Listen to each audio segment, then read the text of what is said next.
हमला तो ईरान का गुस्सा या इसराइल का इबरतनाक अंजाम।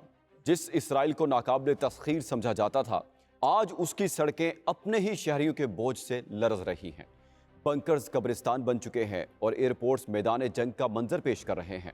वो यहूदी जो दुनिया भर से लाकर यहाँ बसाए गए थे, आज वही ताबा सरहद पर मिस्र के सामने हाथ जोड़कर खड़े हैं कि हमें यहाँ से निकाल लो। अमेरिका और इसराइल ने ईरान पर हमला तो कर दिया, लेकिन क्या उन्हें मालूम था कि उसका जवाब इसराइलियों को अपने ही मुल्क में अजनबी बना देगा? आज की इस वीडियो में हम आपको दिखाएंगे वो मनाजिर जहां यहूदी एक दूसरे के बाल नोच रहे हैं, एयरपोर्ट के काउंटर्स तोड़ रहे हैं और नाज़रीन नेतन्याहू का ग्रेटर इसराइल का ख्वाब करची करची हो रहा है। ईरान के शदीद जवाबी हमले, इसराइली मुल्क छोड़कर भागने लगे। इसराइल में खौफ, हजारों शहरी मिस्र के रास्ते फरार होने लगे। तल अबीब से ताबा तक लंबी कतारें लग गई हैं। ईरान पर हमला तो अमेरिका और इसराइल ने किया है, लेकिन इस हमले के बाद इसराइल को लेने के देने पड़ गए हैं। नाज़रीन, क्योंकि इसराइली शहरी अपने मुल्क को गैर महफूज समझकर भाग रहे हैं। इसराइली शहरी किस रास्ते से अपना मुल्क छोड़ रहे हैं? हुकूमत ने उन्हें बस सर्विस क्यों मुहैया की है? और मिस्र इसराइली शहरियों की कैसे मदद कर रहा है? आपको ये भी बताते हैं। आप देख रहे हैं 92 न्यूज़ डिजिटल और मैं हूं मोहम्मद इसहाक। नाजरीन, ईरान के साथ जारी जंग के बायस इसराइल में खौफ व हिरास की फजा पैदा हो गई है। हजारों इसराइली शहरी और गैर मुल्की अफराद मुल्क छोड़कर बैरून मुल्क जाने लगे हैं। इसराइल की जानिब से फजाई हदूद बंद किए जाने के बाद मिस्र के सरहदी शहर ताबा एक अहम ट्रांजिट मरकज बन गया है। 28 फरवरी को इसराइल और अमेरिका की जानिब से ईरान पर हमलों के आगाज के बाद इसराइली शहरी अपने मुल्क को गैर महफूज समझकर मुतबादिल रास्तों की तलाश में मिस्र के सरहदी शहर ताबा पहुंचने लगे हैं, जहां से वो मिस्र के हवाई अड्डों के जरिए यूरोप और दीगर ममालिक के लिए फ्लाइट्स पकड़ रहे हैं। ताबा बॉर्डर क्रॉसिंग पर रोजाना सैकड़ों अफराद की लंबी कतारें लगी हुई हैं। कुछ लोग इसराइल से मिस्र में दाखिल होकर ताबा इंटरनेशनल एयरपोर्ट से दीगर ममालिक की जानिब भाग रहे हैं। नाज़रीन, रिपोर्ट्स के मुताबिक ताबा एयरपोर्ट से आने और जाने वाली तकरीबन तमाम परवाजें मुकम्मल तौर पर भर चुकी हैं। अमरीकी और इसराइली हुकूमतों ने भी अपने शहरियों को हिदायत की है कि अगर वो इसराइल छोड़ना चाहते हैं तो ताबा के रास्ते मिस्र जाकर परवाजें हासिल करें। इस मकसद के लिए इसराइल की वजारत सियाहत ने बड़े शहरों से ताबा सरहद तक बस सर्विस भी शुरू कर दी है। कई इसराइली शहरियों ने मिसाइल हमलों से बचने के लिए फौरी तौर पर मुल्क छोड़कर भाग रहे हैं। दूसरी जानिब मिस्र के शहर ताबा में अचानक मुसाफिरों की आमद से मकामी मईशत को आर्जी फायदा भी पहुंच रहा है। होटल भर गए हैं, जबकि टैक्सी ड्राइवर और सियाहती शोबे से वाबस्ता अफराद को भी इजाफी काम मिल रहा है। नाजरीन, दूसरी जानिब इसराइल के सबसे बड़े एयरपोर्ट पर हमला हो गया है और हैरत अंगेज बात यह है कि यह हमला ईरान ने नहीं किया और ना ही ये कोई मिसाइल हमला है। यह हमला यहूदियों ने अपने ही मुल्क के एयरपोर्ट पर खुद ही किया है। तल अबीब का बिन गोरियान एयरपोर्ट, जो चंद दिन पहले तक इसराइल का मसरूफ तरीन हवाई अड्डा था, अब ईरान के साथ जंग छिड़ने के बाद बुरे दिन देख रहा है। फ्लाइट ऑपरेशंस मअतल हैं, लेकिन इसराइलियों के दिलों में ये उम्मीद बाकी है कि अगर जान छूट सकती है तो इसी एक रास्ते से। इसराइल के शहरी इसी उम्मीद के सहारे एयरपोर्ट पर डेरे डाले हुए हैं कि जैसे ही कोई पहली फ्लाइट दस्तयाब होगी, वो टिकट लेकर यहाँ से भाग निकलेंगे। कई रोज से एयरपोर्ट पर कयाम की वजह से ये लोग अब शदीद चिड़चिड़ेपन और नफसियाती मसाइल का शिकार हो चुके हैं और एक दूसरे पर हमले कर रहे हैं। गुज़श्ता रोज वहाँ शदीद एहतजाज हुआ। मुजाहरीन का हुकाम से मुतालबा था कि कम अज़ कम एक दो फ्लाइट्स को उड़ान भरने की इजाज़त दी जाए ताकि वो इस ईरान के मिसाइलों से जहन्नुम बनने वाले मकाम से निकल सकें। जब एयरपोर्ट हुकाम ने इसराइली शहरियों को समझाने की कोशिश की कि फ़िलहाल यहाँ से निकलना मुमकिन नहीं, तो लोग आपे से बाहर हो गए। तल अबीब के बिन गोरियान एयरपोर्ट से ऐसी वीडियो सामने आ रही हैं नाजरीन, जहां लोग एक दूसरे को बालों से पकड़कर घसीट रहे हैं और कुर्सियां उठाकर काउंटर्स तोड़ रहे हैं। एयरपोर्ट का अंदरूनी मंजर इंतहाई भयानक और तबाही की दास्तान सुना रहा है। इसराइल का सरकारी डेटा बताता है कि यहूदियों का मुल्क छोड़कर भागने का ये रुझान कोई नया नहीं है। 2023 में इसमें नुमाया इजाफा हुआ जब नेतन्याहू ने गजा के मजलूमों पर जुल्म की वो दास्तान रकम की जिसने पूरी दुनिया को झंझोड़ कर रख दिया।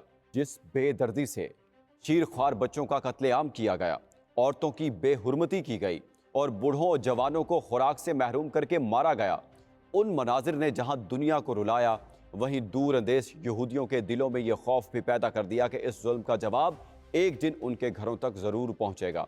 उसी खौफ के पेश नज़र यहूदियों का इनखला शुरू हुआ। पहले पहल तो उन्होंने बहरी रास्तों से लग्जरी सफ़र के ज़रिए खामोशी से निकलने को तरजीह दी, تاکہ یہ تاثر نہ جائے کہ لوگ ملک چھوڑ رہے ہیں، لیکن پھر بڑی تعداد ایئرپورٹس پر پہنچنے لگی۔ سرکاری اعداد و شمار کے مطابق 2022 کے مقابلے میں 2023 میں ملک چھوڑنے والوں کی تعداد میں 44% اضافہ ہوا اور یہ تعداد 30,000 سے زائد تک جا پہنچی۔ ناظرین، اسرائیل سے ہونے والا یہ برین ڈرین اپنی مثال آپ ہے۔ ملک چھوڑنے والے یہ لوگ کوئی عام شہری نہیں، بلکہ ہائی ٹیک انڈسٹری کے ماہرین، اعلیٰ تعلیم یافتہ اور مراعات یافتہ طبقے کے لوگ تھے، جنہیں اسرائیل کا دماغ سمجھا جاتا تھا۔ اب صورتحال یہ ہے کہ بنکرز کے اندر زندگی انتہائی دردناک ہو چکی ہے۔ اسرائیلیوں کو اب اندازہ ہو چکا ہے کہ ایران کے میزائل ان بنکرز کے اندر تک رسائی حاصل کر رہے ہیں۔ کئی مقامات پر بنکرز کا ملبہ ہٹایا گیا تو اندر سے لاشیں برآمد ہوئی۔ ناظرین، جب اسرائیل میں سائرن نہیں بجتا اور ہائپر سونک میزائل پورے دفاعی نظام کو چیرتے ہوئے آ گرتے ہیں تو بنکرز بھی قبرستان بن جاتے ہیں۔ جس آئرن ڈوم اور ایرو 3 جیسے ملٹی لیئر ڈیفنس سسٹم پر اسرائیل کو ناز تھا، وہ اب ناکام اور فیل ہو چکا ہے۔ بنکرز میں خوراک کی شدید قلت ہے۔ مخصوص سٹینڈرڈ مینیو کھا کھا کر اسرائیلی بیزار آ چکے ہیں۔ نفسیاتی مسائل اتنے بڑھ گئے ہیں کہ لوگوں کا معمول الٹ چکا ہے۔ وہ رات بھر جاگتے ہیں اور صبح سوتے ہیں۔ جب کوئی میزائل نہ گرے، اپنوں کو موت کی خبریں اب ہر اسرائیلی گھر کی دہلیز تک پہنچ رہی ہیں۔ سڑکوں اور سرکاری عمارتوں کا انفراسٹرکچر تباہ ہو رہا ہے۔ تل ابیب سے لے کر ہر اسرائیلی شہر میں بارود کی بو اور آگ کے ڈیرے ہیں۔ حکام اب CCTV کیمرے اتار رہے ہیں تاکہ اسرائیل کی تباہی کی فوٹیجز دنیا کے سامنے نہ آ سکیں۔ ناظرین، سوشل میڈیا پر مسلسل اسرائیل کے وزیراعظم نیتن یاہو کی ہلاکت سے متعلق خبریں تیزی سے گردش کر رہی ہیں۔ ان دعووں میں کہا گیا کہ ایران اور اسرائیل کے درمیان جاری جنگ کے دوران ایرانی فضائی حملے میں نیتن یاہو مارے جا چکے ہیں۔ یہ دعوے خاص طور پر حالیہ پریس کانفرنس کے بعد زور پکڑ گئے، لیکن اسرائیلی میڈیا اور حکام نے ان سب کو جھوٹا قرار دے دیا ہے۔ بعض پورٹس میں ان کے بھائی ایڈو نیتن یاہو اور اسرائیل کے قومی سلامتی کے وزیر بن گوئر کے زخمی ہونے کے دعوے بھی شامل تھے۔ یہ دعوے فضائی حملوں کی ویڈیوز اور تصاویر کے ساتھ شیئر کیے گئے اور بعض میں سابق امریکی انٹیلیجنس افسر اسکاٹ ریٹر کے تبصروں کا حوالہ بھی دیا گیا۔ صارفین نے حالیہ پریس کانفرنس میں نیتن یاہو کے انداز گفتگو اور حرکات کو بھی AI سے تیار کردہ قرار دیا اور دعویٰ کیا کہ ویڈیو میں ان کی 6 انگلیاں دکھائی گئی ہیں۔ ایرانی نیوز ایجنسی کی رپورٹس میں نیتن یاہو پر کسی حملے یا زخمی ہونے کا مصدقہ ثبوت پیش نہیں کیا گیا۔ تاہم ان رپورٹس میں صرف چند بالواسطہ عوامل جیسے ان کی منظرنامے سے غیر موجودگی اور ان کی رہائش گاہ کا ارد گرد سیکیورٹی میں اضافے کا ذکر شامل ہے۔ ان کیاسرائیوں کو اس لیے بھی تقویت ملی کیونکہ نیتن یاہو کے ذاتی چینل پر ویڈیوز کے درمیان بھی 3 سے 4 دن طویل وقفہ ہوا، جس کے اس سے پہلے روزانہ کم از کم 1 یا 3 ویڈیوز شیئر کی جاتی تھی۔ اس دعوے کو اس وقت مزید تقویت ملی جب امریکی اور فرانسیسی سیاسی شخصیات نے اسرائیل کے دورے منسوخ کر دیے۔ سوشل میڈیا پر نیتن یاہو کی وائرل نئی ویڈیو جسے اسرائیلی میڈیا نے پریس کانفرنس کہہ کر پیش کیا، اس میں ان کی انگلیوں کی بے ترتیب ساخت کے باعث نیتن یاہو کے زندہ ہونے پر اٹھنے والے سوالات نے مزید تقویت پکڑ لی ہے۔ اسرائیلی حکام اور بین الاقوامی میڈیا نے ان دعووں کو بے بنیاد قرار دیا ہے۔ نیتن یاہو کا دفتر ان خبروں کو فیک نیوز کہہ کر مسترد کر چکا ہے۔ اب اسرائیلی حکام جتنا مرضی یہ سب چھپا لیں، آخرکار سچ تو سچ ہے، چند روز میں سامنے آ ہی جائے گا۔ ناظرین، نیتن یاہو جو گریٹر اسرائیل کے خواب دکھا کر یہودیوں کو یہاں بسا رہا تھا، آج اسی کی پالیسیوں کی وجہ سے یہودی اپنی جان بچانے کے لیے اسرائیل سے بھاگنے میں ہی عافیت سمجھ رہے ہیں۔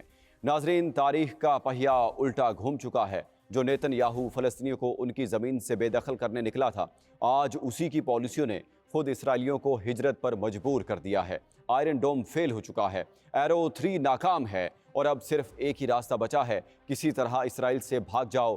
جب ایران کے ہائپر سونک میزائل بنکرز کی چھتیں پھاڑ کر اندر پہنچ رہے ہوں تو پھر کوئی سرحد اور کوئی بس سروس آپ کو نہیں بچا سکتی۔ یہ محض ایک جنگ نہیں بلکہ اس ظلم کا حساب ہے جو معصوم بچوں اور عورتوں پر ڈھایا گیا۔ یاد رکھیے، جب ظلم حد سے بڑھتا ہے تو مٹ جاتا ہے۔